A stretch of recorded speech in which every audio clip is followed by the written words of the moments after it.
Assalamualaikum warahmatullahi wabarakatuh. Waalaikumsalam warahmatullahi wabarakatuh. Halo semuanya, selamat datang di podcast Latifah, tempat kita ngobrol santai dengan tema keindonesiaan. Saya Nazwa Mardianingsih Dan saya Latifah Diumarani. Kita mau kakak untuk kenalan terlebih dahulu kan? Selamat pagi teman-teman semua yang menyaksikan podcast Latifah pada pagi hari ini. Pada episode kali ini saya Ibrahim dari Fakultas Hukum Universitas Islam Indonesia angkatan 2021. Oke, di sini kita akan membahas topik yang bertemakan tentang keindonesiaan. Mungkin ada 5 poin yang akan kita tanyakan sama kakak. Yang nomor 1 akan ditanya sama Nazwa. Oke, pertanyaan nomor 1, bagaimana pandangan kakak tentang pentingnya Bhinneka Tunggal Ika dalam konteks komunikasi politik dewasa ini? Oke.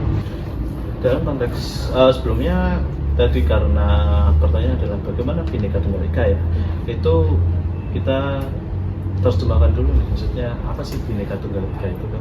Bhinneka Tunggal Ika itu kan artinya berbeda-beda tapi satu. Nah ini kenapa semboyan ini diambil dalam lambang negara kita, itu burung Garuda itu yang dicengkeram oleh Garuda itu sendiri, itu karena mencerminkan bahwa sifat dan karakteristik masyarakat Indonesia ini gitu. Kita tahu bahwa Indonesia secara geografis itu negara maritim ya, negara yang banyak sekali negara yang didominasi oleh laut. Sebagian besar wilayahnya adalah laut juga. Kemudian juga banyak sekali pulau-pulau yang ada di Indonesia, entah itu ribuan sekali, banyak sekali. Nah dalam hal ini artinya mencerminkan bahwa banyak juga karakteristik yang ada pada masyarakat Indonesia ini. Suku itu sendiri ada berapa sih suku? Suku itu mungkin ada ya, banyak mungkin paling banyak dikenal ya. Itu mungkin ada suku Jawa, ada suku Bugis, ada suku Melayu, ada suku apalagi suku Sunda gitu, dan suku Asmat, suku Dani dan lain sebagainya. Itu sangat-sangat banyak gitu. Dalam hal ini Bhinneka Tunggal Ika itu merupakan cermin dari karakteristik dan sifat masyarakat Indonesia sendiri, bahkan negara. Nah, maka dalam hal ini, dalam konteks komunikasi politik ya, dalam konteks komunikasi politik yang dilakukan oleh politikus, maka dengan memahami Bhinneka Tunggal Ika ini, kita dapat melihat bahwa argumen, pendapat itu beda-beda gitu. Karena kita banyak sekali, ada banyak ras, ada banyak suku, agama, kepribadian dan lain sebagainya. Sehingga dalam konteksnya komunikasi politik, pertama kali yang harus dapat dipahami oleh seorang politikus adalah bagaimana dia memahami perbedaan itu sendiri. Bagaimana dia memahami perbedaan, tidak memaksakan argumennya, tidak memaksakan pendapatnya kepada orang lain ketika orang lain itu bahkan tidak setuju gitu loh. Nah itulah sehingga di situ terciptalah toleransi dalam hal berpikir, toleransi dalam hal pemikiran gitu loh. Nah kemudian untuk mencapai satu tujuan yang pasti itu bisa kita diskusikan bersama. Nah ini tadi makna ketika Bhinneka Tunggal Ika diimplementasikan, diterapkan dalam suatu komunikasi politik. Nah seperti itu. Oke, di sini berarti kita bisa menggarisbawahi bahwasanya argumen itu dapat berbeda-beda begitu ya Kak. Yeah. Karena kita di sini banyak ras suku, agama, kepribadian gitu. Dalam konteks politik ini kita harus memahami gitu perbedaan sehingga akan tercipta suatu persatuan begitu. Betul sekali. Oke, sekarang kita lanjut ke pertanyaan kedua. Oke, pertanyaan kedua, apa peran media sosial dalam mempengaruhi opini publik dan membentuk identitas keindonesiaan? Nah, saya kira peran media sosial dalam hal ini itu sangat berpengaruh seperti itu. Sangat berpengaruh dalam membentuk opini publik kayak gitu. Salah satunya mungkin ketika waktu siaran Indonesia Darurat, mungkin kalau teman-teman tahu, di situ banyak sekali digaungkan media massa, banyak sekali digaungkan oleh influencer, banyak sekali disebarluaskan lah oleh masyarakat, oleh netizen. Nah, sehingga dalam hal ini untuk membuat opini publik terkait dengan apa tadi? Terkait dengan membentuk identitas membentuk Indonesia. identitas. Opini publik untuk membentuk identitas ini peran media sosial sangat penting saya kira. Jadi ketika dalam hal ini orang yang berkepentingan, mungkin pemerintah atau mungkin politikus gitu, ketika mereka memiliki kesadaran terhadap masyarakatnya, ini masyarakat harus memiliki identitas kebangsaan, harus memiliki identitas keindonesiaan. Nah, maka salah satu cara yang bisa digunakan adalah dengan media sosial itu sendiri gitu.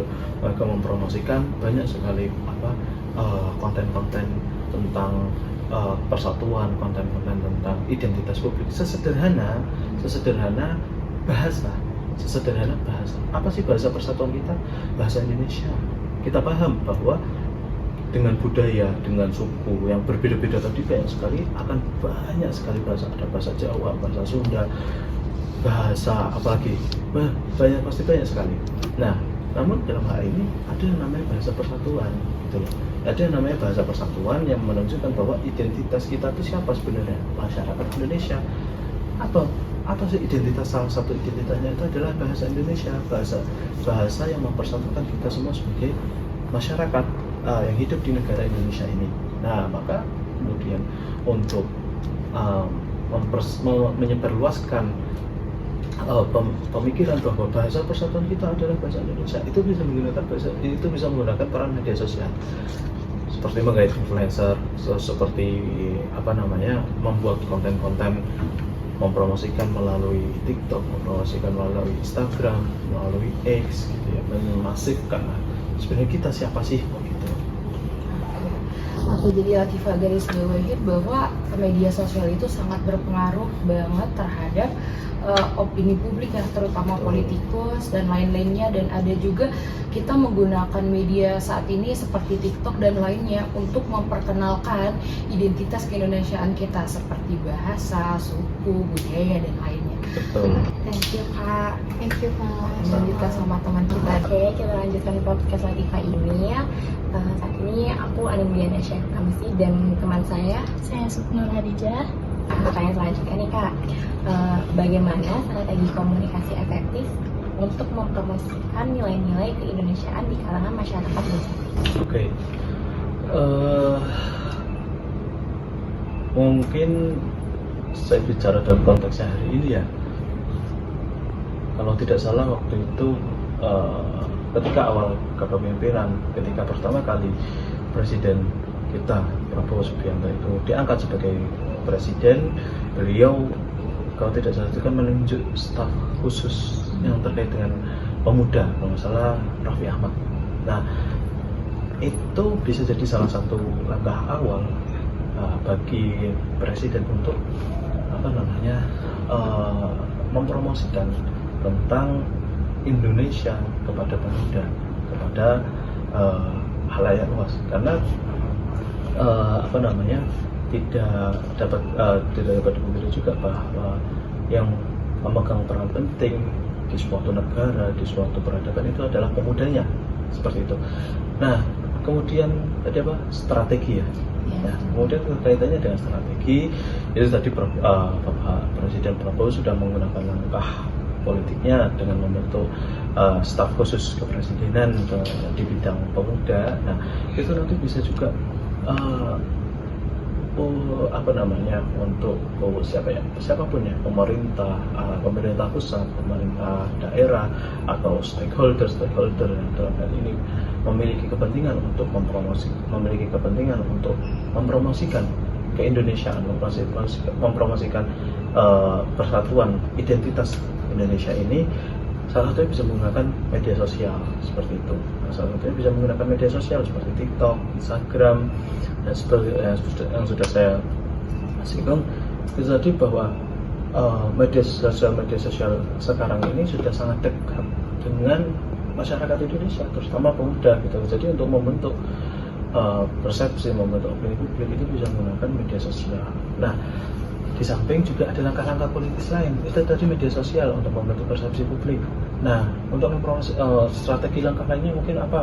Membuat kegiatan, membuat acara, membuat workshop, membuat seminar, yang dalam hal ini adalah harus dimasifkan ini.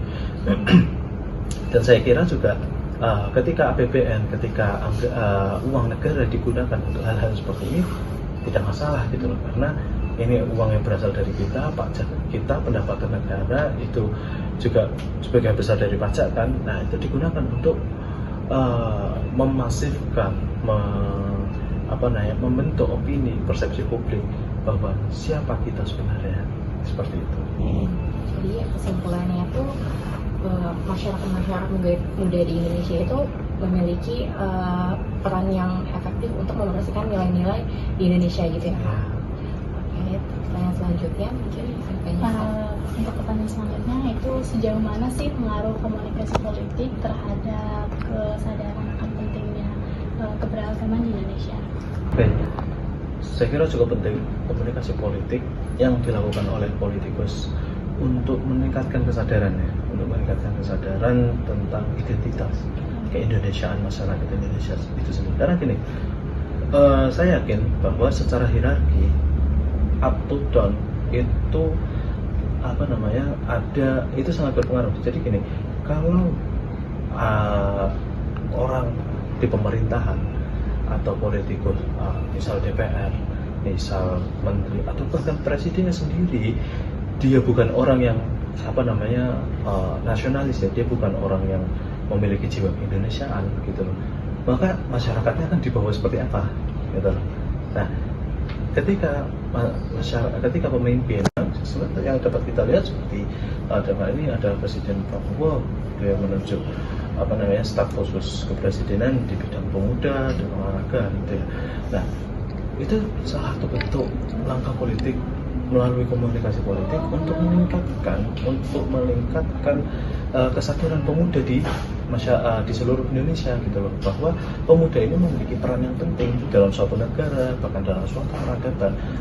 Pemuda ini memiliki peran yang penting. Nah, jadi saya kira saya kembali lagi ya, komunikasi politik itu memiliki peran yang cukup penting. Komunikasi politik memiliki peran yang sangat-sangat penting dalam hal untuk membentuk identitas, karena kaitannya ini dengan kebijakan ya, sekali lagi, karena ini kaitannya dengan kebijakan seperti apa yang akan diambil oleh politikus itu untuk membentuk jiwa nasionalis di masyarakat. Berarti kesimpulan itu komunikasi itu sangat penting untuk bagi anak muda zaman sekarang, terutama di dalam berkomunikasi ya Pak ya. Oke, ini pertanyaan terakhir nih Kak. Apa sih perbedaan menurut Kakak nih, apa perbedaan antara komunikasi politik di era analog dan digital dalam konteks keindonesiaan? Ya, perbedaan politiknya tentu sangat-sangat terasa, terutama karena perkembangan teknologi, karena perkembangan zaman, karena perkembangan teknologi ini membuat pola-pola komunikasi politik yang ada di Indonesia ini tuh sangat jauh berbeda gitu. Misal dulu ketika zaman Orde Lama, bahkan ketika Indonesia masih dijajah seperti itu ya, itu komunikasi politik yang dilakukan adalah mungkin komunikasi model untuk bagaimana memperjuangkan Indonesia ini. Nah, di situ mungkin tidak ada sarana-sarana pendukungnya seperti teknologi, seperti telepon atau seperti untuk memasifkan. Dulu mungkin hanya ada koran ya, ada koran, media sebar, media cetaknya untuk menginformasikan gitu. Jadi butuh start dan waktu yang cukup lama untuk itu bisa kebijakan publik, apa pendapat pemimpinnya itu akan cukup lama gitu komunikasinya. Nah, di era zaman sekarang yang sudah ada perkembangan teknologi yang cukup masif, HP, kemudian yang di situ ada media sosial ya, itu sangat mengubah ya. Yang dulu mungkin komunikasi politiknya adalah untuk bagaimana memperjuangkan kemerdekaan Indonesia, ya sekarang ini bagaimana mempertahankannya gitu loh.